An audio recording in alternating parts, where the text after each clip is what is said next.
Sasuke.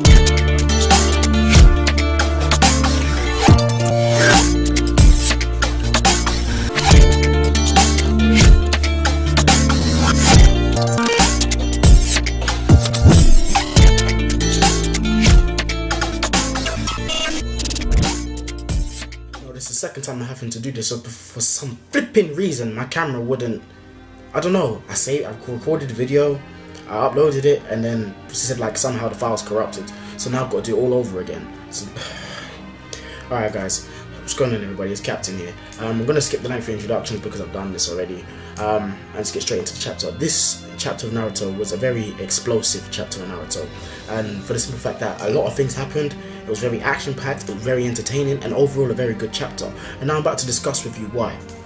Alright, let me get straight into the nitty-gritty. First of all, like one of the most signifying things that happened in this chapter is when the statues of Hashirama and Madara, their heads were blown off, like due to basically the impact of the battle. That is symbolic in itself, and the reason that's symbolic is because this signifies signifies the end, sorry I'm getting my words mixed up, signifies the end of the conflict between Ashura and Indra.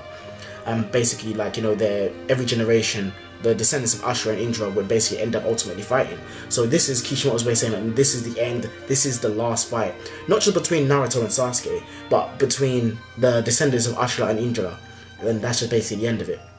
Also, if you go into like you know, mythology and stuff, basically the deities Ashura and Indra, they're always at war, they're always fighting. So it kind of ties in with the Naruto series itself, but that's something I'm going to go into in a separate video when I do like my overall summary of the entire series as a whole. I'm going to dive into like basically a lot of the religious symbolism and, you know, like key, like small connotations that Kishimoto has put inside the Naruto series, in particular Shippuden, because a lot of people argue that you know, the first part of Naruto was better than Shippuden, but so guys putting freaking fireworks. These guys flipping serious on doing my review. Hell. Stupid people, I swear. It's not even the right time to be launching a fire. What's wrong with it? Anyways, moving on. I'm digressing. Let's get back into the review now. Where was I? Yeah. I'm going to do a separate video regarding all the symbolism and, you know, mythology, theology, and basically religious connotations behind Naruto as a series. A lot of people believe that part 1 was better than Shippuden part 2, but once I explain to you like some of the connotations and stuff in part 2, I think you might change your mind. But that's something for you to look forward to. But nonetheless, let's dive into things. This chapter, like I said, was undoubtedly very action-packed. Not much dialogue, which for a fight, I can't complain. For once, with most manga chapters, when you have a chapter that is very dialogue heavy, the chapter tends to feel quite short, rushed and whatnot, but this chapter didn't do that. The pacing was right, enough things happened, and when this eventually is eventually animated and the anime catches up, it's going to be animated beautifully, and I can easily see it being one of the best fights in anime history. I can see that from the get-go they came up with the big guns, and, you know, done like, you know, massive Susanoo like arrows and, you know, giant Rasen shurikens and like Bijudamas. Basically they came up with their strongest weapons first, which makes sense because basically this battle they want to end it quickly because the Infinite Tsukiyomi is going on, everybody's being turned into white Zetsus, so this thing needs to end kind of quickly. So it made sense that they came out swinging. As the battle progresses, we see that we've gotten into the very nitty-gritty parts of the fight, which is what we all wanted to see, basically. It's like when it came down to, you know, just straight ninja skills, like, you know, kunais, punches and kicks, like, you know, basically just hand-to-hand combat. That's what we wanted to see. We wanted to see it get real nitty-gritty, and that's what's happened in this chapter. Naruto has clearly improved his skills in hand-to-hand combat, because before, in part 1, Sasuke was kicking his ass when it came to hand-to-hand combat. The only reason Naruto stood a chance is because of the power of the Nine Tails. And I did like how the power of the Nine Tails was addressed in this chapter. Because I always wondered throughout this entire fight, like, why is it that Sasuke isn't using like a lot of the techniques of the Rinnegan? Yes, you can argue that he doesn't know them, but he said that, you know, from his fight with, you know, like Madara and Kaguya, he's become quite used to using the Rinnegan, so, and he's able to use Chibaku Tensei. Fair enough, Sasuke didn't meet Pain, so he wouldn't know about all the Pain's abilities, but I was thinking like, so what happened to, like, you know, the Shira Tensei, aka Almighty Push? What happened to things of that nature? And I would still like to see that in, like, but I think it's gotten to the stage where they're both too exhausted to be using techniques like that, especially Sasuke.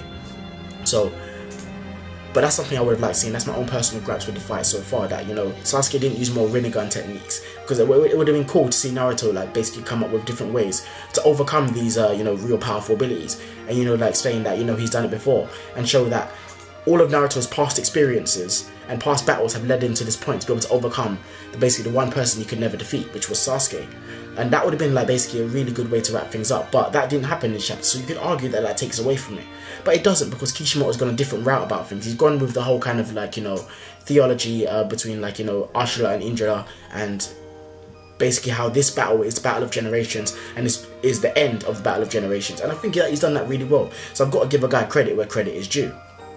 So overall, this chapter was a very, very good and very solid chapter in Naruto, and it left you on the edge of your seats and wanting more.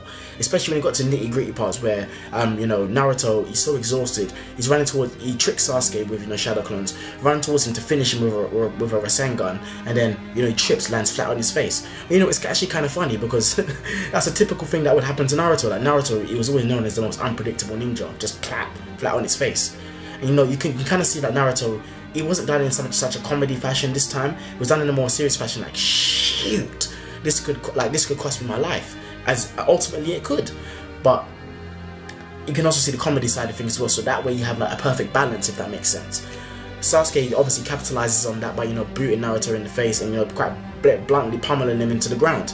Naruto then headbutts him, and there's just a constant back and forth like a skirmish between them two, and that's what I've been waiting for, that's what I've been itching to see, and that's what the fandom has been itching to see. Honestly, it's a shame that Naruto's ending in like the next what, I think it's like 3 weeks now, because I would like to see more of this, you know, like, you know, just kunais, you know, straight ninja daggers, hand-to-hand combat, just beating the crap out of each other until the final clash of, obviously, which is going to be Rasengan versus Chidori. But I would like it to end differently than that this time. Obviously, we see that in this chapter that Sakura wakes up, you know, from the Genjutsu, which is obviously inevitable because no Genjutsu lasts forever. And as Sasuke becomes more tired, naturally the Genjutsu is going to dispel. But what I thought was more interesting is that a lot of people are wondering, like, will Sakura play a part in like basically stopping Sasuke from killing Naruto? I don't think that's going to be the case, because Naruto and Sasuke, you need to understand the power level that they've gotten to. They've gone all the way to the Valley of the End, and I'm not sure exactly how far that is in distance because it's never really stated, and that'd be me making a wild guess and speculation, but you could assume that it's relatively far. When I say relatively far, I don't mean like across the other side of the world or even across the country. I say far enough in the sense that, you know, Sakura isn't going to get there in time to stop Sasuke from killing Naruto if that was the way that's going to go down. It's obviously not going to go down that way because we're talking about shonen anime here, and obviously the main protagonist in this case, especially in the case of Naruto, is not going to die. It is just not going to happen. Especially how we have Naruto in the last movie, and where we see Naruto and Sasuke are clearly alive. So it's not going to happen. Plus, they both need to be alive to dispel the infinite Tsukuyomi. So this fight, essentially you could say that it's meaningless, but this fight isn't meaningless. This fight is basically to show a conflict of ideals, because what Sasuke wants to do isn't evil in itself. The way he's going about it could be considered as evil, or it's not even so much evil, it's twisted. It's a twisted view on how to do things, but at the same sense they need to both realize that Sasuke, the way he wants to do things isn't wrong, but he needs to also include Naruto's way, because what Sasuke stands for is individualism, and individualism is good, but it's not the only way to do things. And Naruto is basically siding with the side of teamwork, which is basically the whole issue between Indra and Ashura to begin with. And you need to understand that for you to get the best solution, you need to also take into account individualism while taking into account teamwork. So basically, it's the combination of Naruto and Sasuke's ideals and ideas which would lead ultimately to a better future. Alright guys, I'm going to discuss more of this in a future video when the series ends, so I hope you guys have enjoyed my chapter review of Naruto, chapter 697, entitled Naruto and Sasuke Part 4. I hope you guys have enjoyed my chapter review. It's your boy Shin Megami X, aka your Captain X. I'm signing out, and as always my people, take care and peace, and as I always say, keep it 99+1. You do the math.